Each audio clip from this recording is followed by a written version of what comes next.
Ellim mədəniyyətinə aid nümunələr nəzərə alsaq ki, ellim mədəniyyəti ən tez İskəndər tərəfindən eramızdan əvvəl 4-cü əsrdə gətirilib. Ona görə bu yanlış olacaq. Orta Tunc dövrü isə bilirik ki, eramızdan əvvəl 3-cü, 2-ci minillikləri əhatə eləyir. Bu variant da səhvdir. Katakomba qəbirləri isə eramızın 1-ci əsrindən alanlarla bağlı gəlib. Bu da səhvdir. Deməli, cavabımız A variantıdır. 17.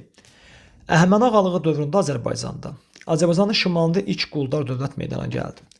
Nəzərə alsaq ki, Azərbaycanın şimalında ilk quldar dövlət Mannadır. Manna Əhəmənidən əvvəl mövcuddursa, bu necə baş verə bilər? A səhvdir. Kiçik Midyada Qamat üsyanı baş verdi. Bəli, bu düzdür. Nəzərə alsaq ki, Əhəməni ağalığı dövrü 550-330-dur təxminən. Kiçik Midyada Qamat üsyanının baş verməsi 522-dir və bu düzgün cavabdır. İranzu ümumiyyətlə 8-ci əsrdir. Heç onda Əhəməni yoxdur. Atropatena dövləti eramızdan əvvəl 223-də Selevkilərin görüşünə məruz qalıb.